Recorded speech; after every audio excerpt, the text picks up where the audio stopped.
Deus realmente tem um grande amor por nós, ao ponto de dar seu Filho amado Jesus para morrer na cruz em nosso lugar, para a redenção, para a salvação, para a libertação de todo aquele que crê. Eu quero ler o texto da palavra de Deus, que está em Lucas, capítulo 24, a partir do versículo 17 até o 33. Mas antes de lermos a palavra de Deus, eu quero orar com você. Pai, traga luz ao nosso coração, traga discernimento da Tua palavra a cada um de nós e mostra-nos a Tua vontade e o Teu querer. Tu és soberano, Tu és Deus, Criador de todas as coisas, Tu és Deus transformador, Tu és Deus que realmente tem tudo debaixo do Teu controle. Tu nos amas com amor infinito, o amor eterno, o amor que foi demonstrado de maneira maravilhosa, soberana, de maneira realmente inconfundível, através do Teu Filho amado Jesus, que deu sua vida por nós na cruz do Calvário. Nesse momento, Senhor, ensina-nos a entender isto, entender o Teu propósito e tomar posse daquilo que realmente tem estabelecido para nós. Nós oramos, Senhor, e clamamos em nome de Jesus. Amém.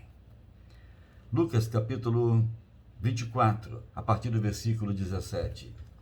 E ele lhes perguntou: sobre o que vocês estão discutindo enquanto caminham? Eles pararam com o rosto entristecidos. E um deles, chamado Cleopas, perguntou-lhe: você é o único visitante em Jerusalém que não sabe das coisas que ali aconteceram nesses dias? Que coisas? Perguntou ele. O que aconteceu com Jesus de Nazaré? Responderam eles. Ele era um profeta, poderoso em palavras e em obras diante de Deus e de todo o povo.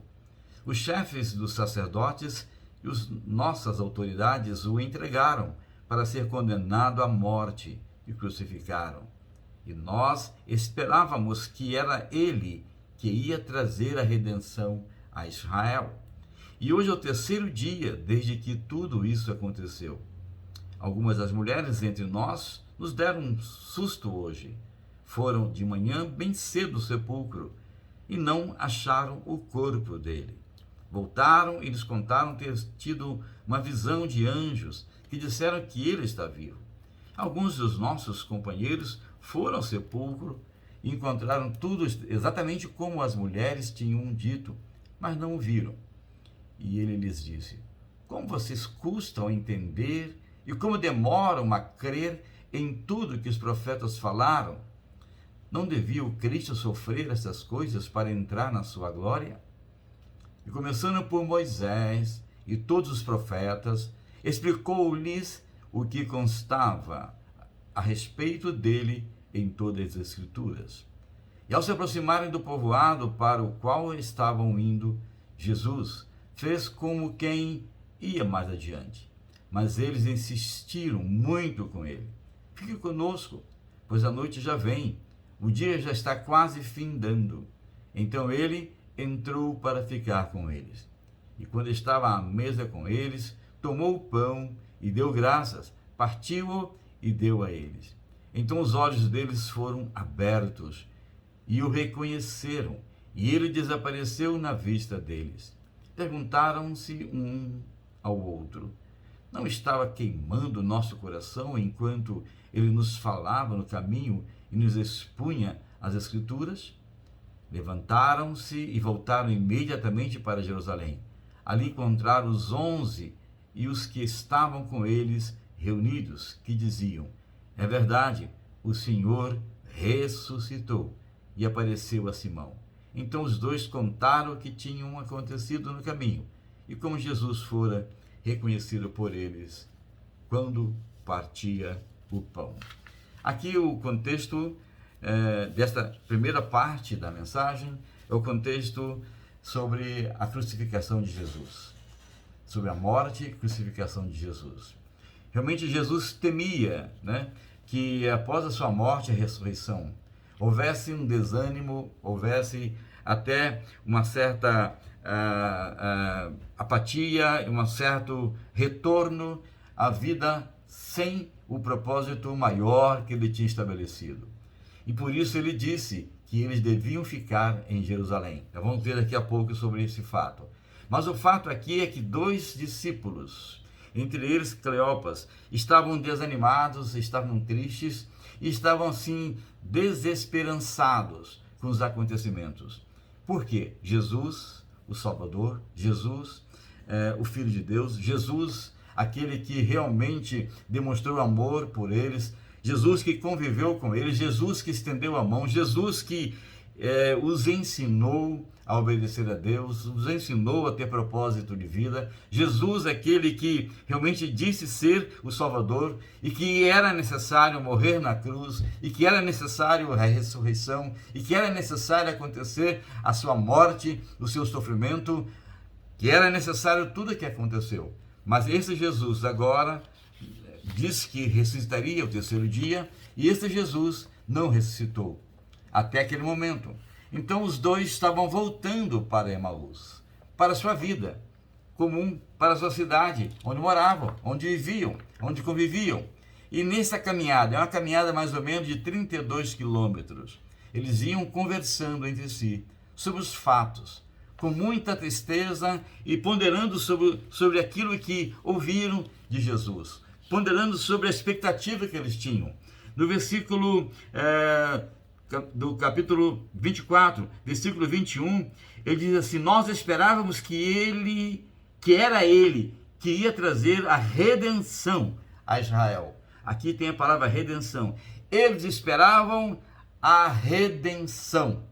Mas por Jesus estar morto, na opinião deles, por Jesus não ter ressuscitado, conforme eles estavam afirmando, eles estavam sentindo que essa redenção não iria acontecer.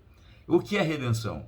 Eu posso afirmar diretamente, é a iniciativa de Deus por meio de Jesus. A iniciativa de restauração de todas as coisas por meio de Jesus. E Deus prometeu e Deus cumpriu, mas os discípulos, esses 2 discípulos desesperançados, aliás, tristes, abatidos, não podiam perceber esta redenção, essa iniciativa de Deus, esse ato de Deus na sua libertação, na sua atitude de restaurá-los, redimi-los para todo sempre. E aí a conversa girava em torno de uma expectativa frustrada, em torno de um coração com sentimentos de tristeza, de realmente frustrações, e os 2 iam comentando, quando de repente Jesus aparece perto deles. O contexto é esse: Jesus aparece e vai caminhando com eles, caminhando em direção a Cafarnaum. E nesse momento a Emaús, nesse momento começa a conversar, e Jesus pergunta: o que vocês estão falando? Qual é esse assunto? Quem é esse que vocês estão comentando? E eles então começam a dizer para Jesus: mas quem é você? Da onde você veio? Será que você é o único realmente em Jerusalém? O único peregrino em Jerusalém que não viu, que não conhece, que não conheceu, que não está compartilhando dos fatos? Os fatos, por exemplo, sobre Jesus, o Filho de Deus, e ele tinha demonstrado para nós grande expectativa, aliás, criou em nosso coração grande expectativa, e nós esperávamos que ele seria o libertador de Israel. Mas vejam só, eles esperavam Jesus como libertador político, como libertador de Israel do domínio romano. Eles esperavam Jesus no libertador social, um libertador realmente na área realmente do comportamento humano, da vida, da sociedade, um libertador que pudesse governar como qualquer governador humano. Mas Jesus, quando falava com eles de libertação, de redenção, de restauração de todas as coisas, ele falava de um reino eterno, falava de um reino divino, falava de um reino que não é deste mundo. De várias maneiras, em vários momentos, Jesus demonstrou isso para eles. Mas depois da morte de Jesus, rapidamente, Eles esqueceram isso, estavam mais voltados para frustrações, para a tristeza, e eles focavam mais realmente a vida e a necessidade humana do que a necessidade espiritual. Aliás, meus irmãos, é muito fácil nós vivermos voltados para as circunstâncias ao nosso redor e esquecermos das promessas maravilhosas que Deus tem para nós. Eu quero só enfatizar em 2 Timóteo capítulo 3, versículos 16 e 17, na segunda carta de Paulo ao seu discípulo Timóteo, ele escreve assim: toda a escritura, Timóteo, é inspirada por Deus e útil para o ensino, para a repreensão e para a correção e para a instrução na justiça, para que o homem de Deus seja apto e plenamente preparado para toda boa obra. Paulo fala a Timóteo, esse contexto, dizendo: a palavra de Deus, aquilo que foi revelado por Deus, é algo que traz para nós, traz em nós a certeza de uma vida melhor, a certeza de um propósito redentor, a certeza de algo que vai nos levar a uma redenção, a uma condição melhor daquilo que nós vivemos. Jesus foi falando com eles e trouxe a eles a revelação. No versículo 27, Jesus diz assim: e começando por Moisés e todos os profetas, explicou-lhes o que constava a respeito dele em todas as Escrituras. Vejam só, Jesus começou a explicar. Ele não falou nada diferente daquilo que eles já conheciam. Jesus, no desespero dos discípulos, dos 2 discípulos que caminhavam para Emaús, eles tinham perdido a visão, o sentimento, a expectativa da redenção. Jesus então agora traz a sua mente, os seus corações de volta aquilo que ele tinha ensinado, aquilo que Moisés ensinou a respeito de Jesus, aquilo que o próprio Salmos fala sobre Jesus, e aquilo que os profetas falavam e ensinavam sobre Jesus. O Antigo Testamento projetava a vida de Cristo, e o Novo Testamento confirma aquilo que foi projetado no Antigo Testamento. O Antigo Testamento revela a pessoa de Cristo, o propósito de Deus para a salvação do mundo, e o Novo Testamento confirma aquilo que foi projetado e mostra-nos que essa redenção, esse propósito já foi constituído e já foi realizado através de Jesus, com a sua morte na cruz do Calvário. Mas ele começou então através de Moisés, Salmos e através dos profetas, falar, lembrar, e continuou chegando até Emaús. Ao chegar a Emaús, Jesus fez como quem ia adiante, e eles então convidaram Jesus para entrar, para que um viajante não viajasse sozinho, e ainda mais à noite. Então, fique conosco, viaje amanhã cedo. E Jesus aceitou o convite. E na hora da refeição, Jesus tomou o pão, partiu, deu graças. Daí caíram as escamas. E a sua visão sobre Jesus voltou. Eles viram e entenderam que aquele companheiro da viagem era o Senhor e Salvador Jesus Cristo. Imagine isso. Jesus não tinha uma aparência diferente na sua ressurreição daquela que ele vivia entre nós. No entanto, eles andaram com Jesus quase 30 quilômetros e não entenderam, não reconheceram quem era Jesus. Mas uma coisa eles diziam: depois que Jesus partiu o pão e deu graças, eles abriu a visão, eles reconheceram que era Jesus e comentavam um com o outro. Jesus então desapareceu da frente deles e eles então comentaram: é Jesus. Vocês perceberam que nosso coração era aquecido quando ele falava conosco?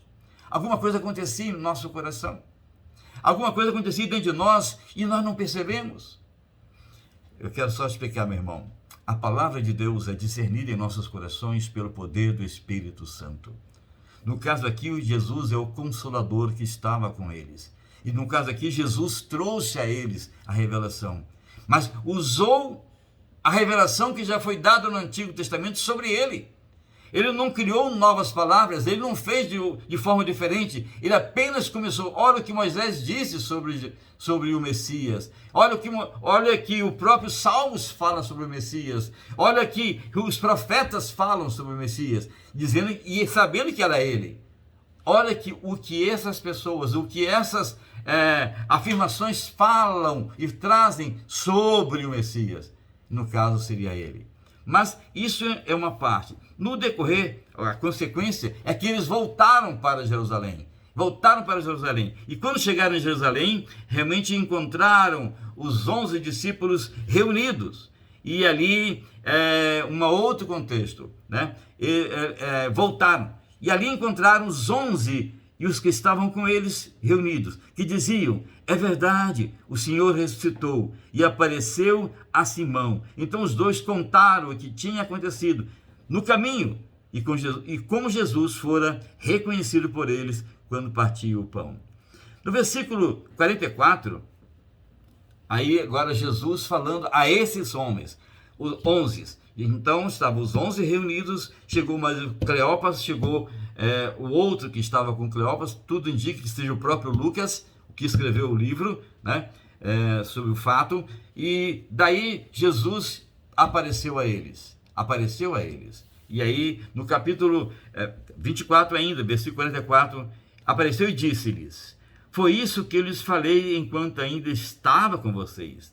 Era necessário que se cumprisse tudo o que a meu respeito estava escrito na lei de Moisés, nos profetas e nos salmos. Novamente, ele disse aos 11, olha, ele apareceu do nada, apareceu atravessando a parede, apareceu diante deles, inclusive disse a Tomé: Tomé, olha aqui, veja os sinais das minhas mãos, olha, toque aqui, Tomé, veja, sou eu mesmo. Olha do meu lado, Tomé, porque Tomé disse que só creria que Jesus tinha ressuscitado se ele visse os cravos, pudesse tocar nos cravos nas mãos de Jesus, ou então do seu lado. Jesus mostrou a ele: ó, Tomé, vem aqui, pode tocar, sou eu mesmo, ressuscitado. Se cumpriu a Escritura, se cumpriu o propósito, Deus é Senhor, e se cumpriu a redenção de toda a humanidade, se cumpriu a redenção de todos nós. Em versículo 44 diz: e disse-lhes: foi isso que eu lhes falei enquanto estava com vocês. Era necessário que se cumprisse tudo que a meu respeito estava escrito na lei de Moisés, nos profetas e nos salmos.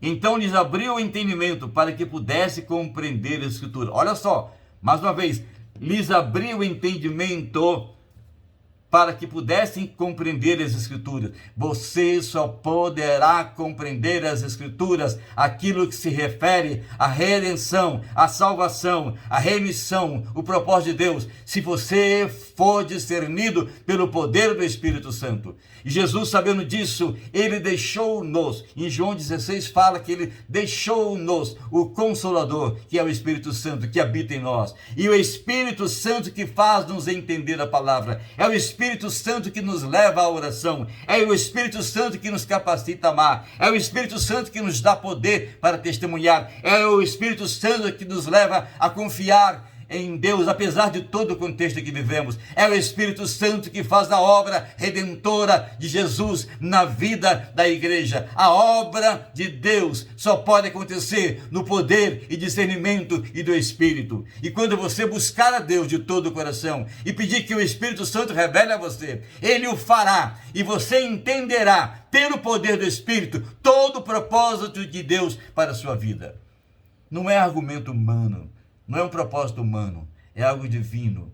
E Jesus disse aqui, inclusive, eles disse, está escrito que o Cristo haveria de sofrer e ressuscitar dos mortos no terceiro dia. E no Antigo Testamento, né, o Messias, como alguém que sofreria, está lá em Salmo 22, Isaías 53, Isaías é um texto maravilhoso, ele apresenta o Calvário, 700 anos mais ou menos, antes de Cristo vir ao mundo. Isaías, o profeta Isaías fala profeticamente, depois você pode ler Isaías 53, você vai ver ele apresentando todos os passos do Calvário, da morte e da ressurreição de Jesus, mostrando o seu sofrimento. E ele fala que ele levou sobre si as nossas dores. O castigo que nos traz a paz estava sobre ele, e pelas suas pisaduras nós fomos sarados. Jesus morreu para que você pudesse viver. Ele morreu para que você pudesse ter vida. Ele morreu para libertar de toda aflição, de toda angústia do seu coração. E ele deixou-nos o Espírito Santo. Ele deixou-nos a graça de Deus. Ele deixou-nos realmente a ação de Deus, para que dessa forma o Espírito Santo possa trazer-nos vida. Capítulo 16 de João, versículos 13 e 14.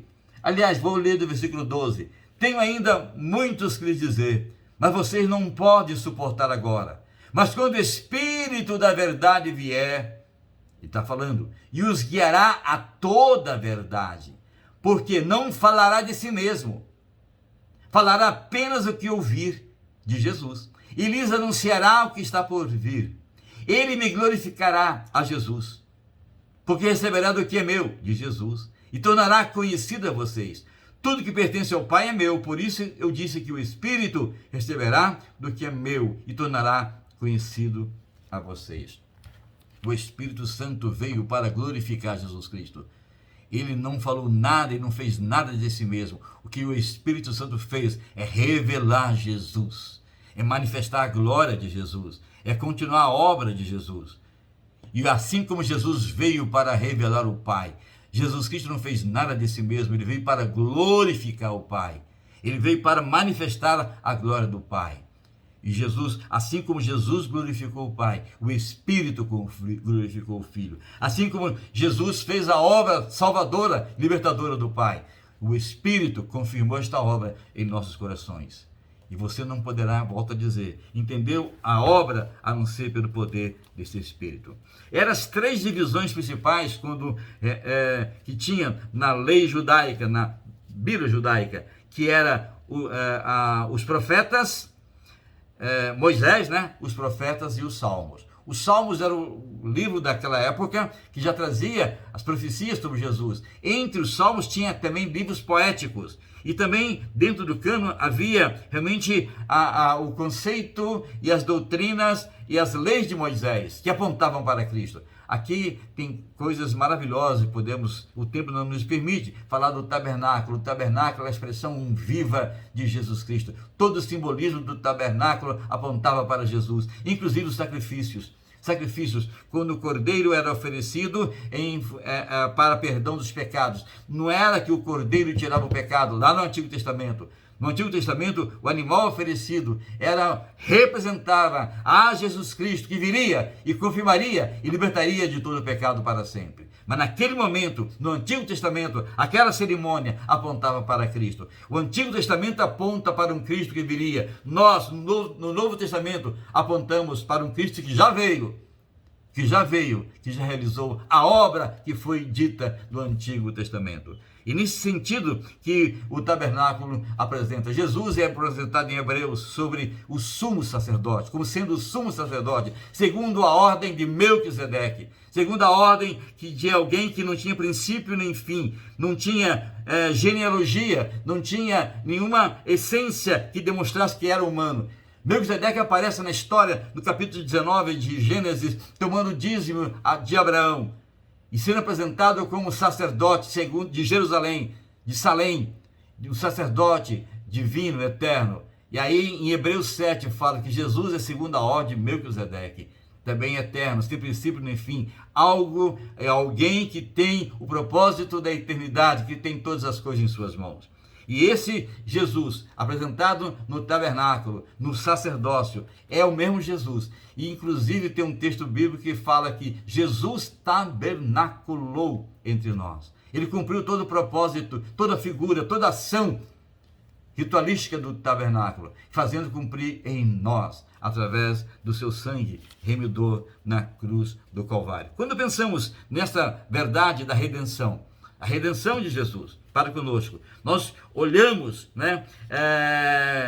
Ele fala também em João 5,47, dizendo às pessoas, dizendo àqueles que estavam interrogando-o sobre, contudo, não pense que eu vos acusarei perante o Pai. Quem os acusa é Moisés, em quem estão as esperanças. Se vocês crescem em Moisés, creriam em mim, pois ele escreveu a meu respeito. Visto, porém, que não creem no que ele escreveu, como crerão no que eu digo?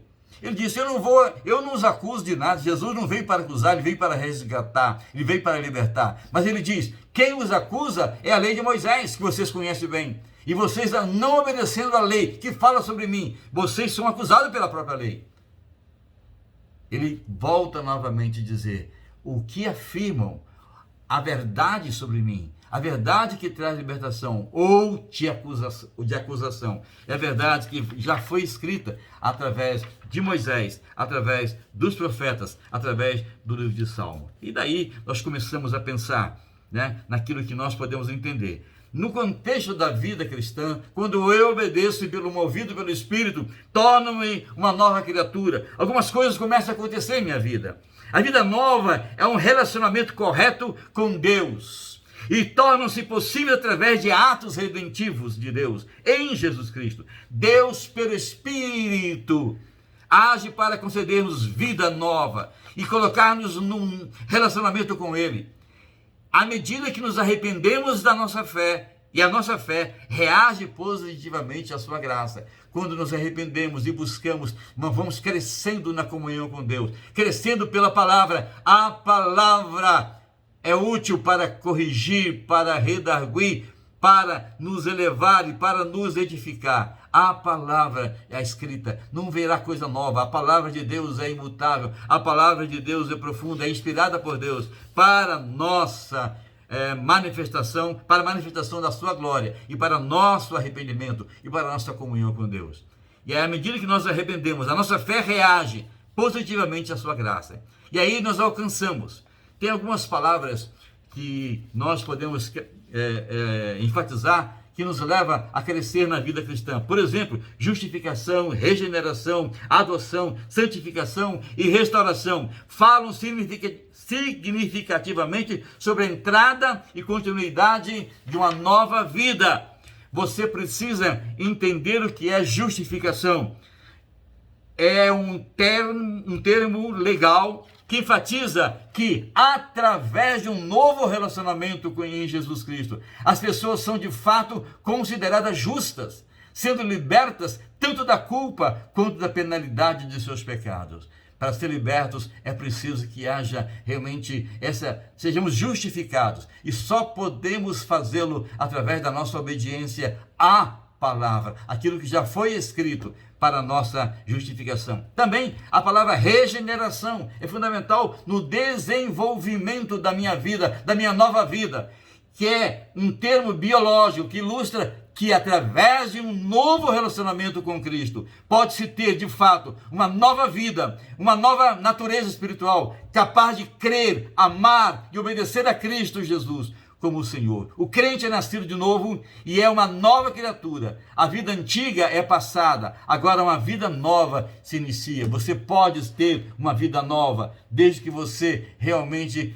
entregue, confie naquilo que Deus já fez em sua vida. E por último, encerrando, adoção. Adoção é um termo filial, cheio de calor, amor e aceitação. Significa que através de um novo relacionamento em Cristo, crentes se tornam seus filhos amados, libertos do domínio do pecado e de Satanás. Os crentes têm o testemunho do Espírito de que eles são filhos de Deus. É o Espírito Santo que confirma ao nosso espírito, pelo nosso ato de obediência à palavra, que somos filhos de Deus, remidos, lavados pelo sangue de Jesus.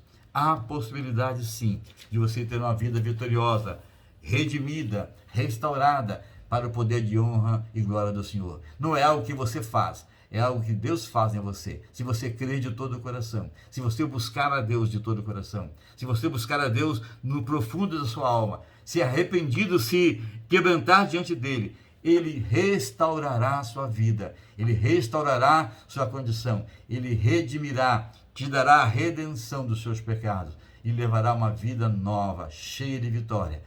Não está tirando as lutas estão por aí, mas você vai ser redimido, será restaurado e terá condição de vencê-las, porque o seu alvo maior será aquilo que Deus já fez por você, já te deu como condição para ter uma nova vida vitoriosa em Cristo Jesus. Só Jesus, nada mais que Jesus. A redenção significa a morte e a ressurreição de Jesus. É a mensagem maior da igreja. Na última mensagem eu falei sobre isso. A mensagem básica da igreja é a morte e a ressurreição de Cristo. É isso que te traz vida. Morte que traz vida.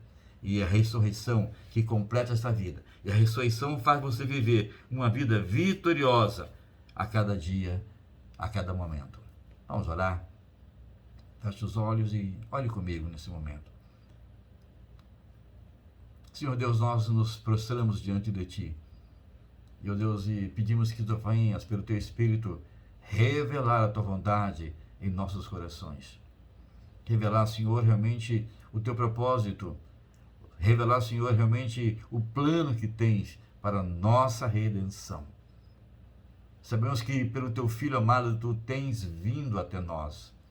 Tu vieste ao mundo através de Teu Filho amado, levando-o até a cruz para a remissão dos nossos pecados. Sabemos, ó Pai, foi um ato Teu de amor. É o Teu amor que tem nos motivado. E Teu amor que realmente tem realizado essa obra em nossos corações.